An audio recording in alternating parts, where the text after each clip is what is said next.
दिसंबर 2008 की एक आम कहानी। वो समय बिल्कुल आम दिसंबर 2008 का था। सर्दियों का मौसम था, लेकिन तभी तक ज्यादा ठंड नहीं पड़ी थी। हमारा घर एक मंजिल का था, चारों तरफ नारियल के पेड़, एक कोने में तालाब और पीछे एक बांस का झुंड। हम घर में 6 लोग थे, मैं, मेरे माँ बाप, दादा दादी और छोटी बहन अखी। ये खुलना की खानजहान अली रोड पर एक पुराना घर था। घर के सामने एक किराए का कमरा था।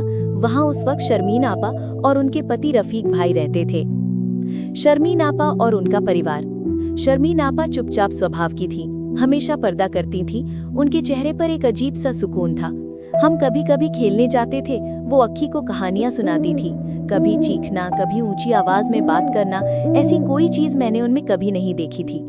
उनका परिवार भी बिल्कुल शांति भरा लगता था। शाम को शर्मीन आपा बरामदे में आकर बैठती थी, सर पर दुपट्टा लेकर हमें मुस्कुराते हुए बुलाती थी, अक्की किताब ले आओ, मैं तुम्हें रूप कथा पढ़कर सुनाऊंगी। सब कुछ बिल्कुल नॉर्मल था, बल्कि इतना शांत था कि आज भी लगता है इतनी खामोशी क्यों थी। अचानक एक दुख भरी खबर। दिसंबर के बीच में अचानक एक दोपहर मैंने सुना कि शर्मीन आपा बीमार हैं। बुखार, बदन में दर्द, लेकिन 3 दिनों में उनकी हालत बिगड़ने लगी। इलाज चल रहा था, लेकिन सब लोग सोच रहे थे कि ये मामूली ठंड लगना या वायरल बुखार है। लेकिन चौथे दिन सुबह उनके कमरे से रोने की आवाज आई। खिड़की से झांक कर देखा तो रफीक भाई चुपचाप बैठे थे, आंखों से आंसू बह रहे थे। कुछ ही देर में यह खबर फैल गई कि शर्मीन आपा का इंतकाल हो गया है। मुझे एक झटका सा लगा, जैसे यकीन ही नहीं हो रहा था। कैसे सोच सकते थे कि शर्मीन आपा इतनी जल्दी चली जाएंगी। जनाजा की गलती। उस दोपहर जनाजे का इंतजाम किया गया। गांव के हुजूर आए, सबने दुआ पढ़ी और कपड़े में लपेटा हुआ लाश आंगन में रखा गया।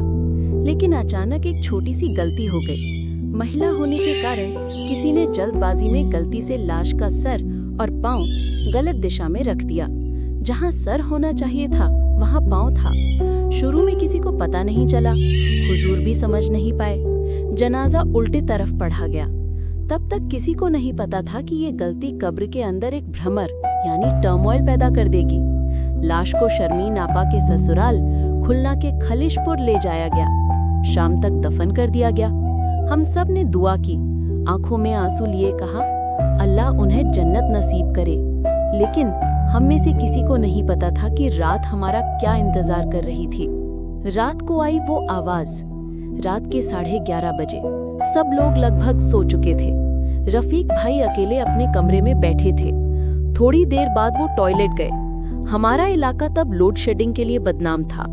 जब वो अंदर थे, तभी पूरे इलाके में अंधेरा छा गया और फिर वो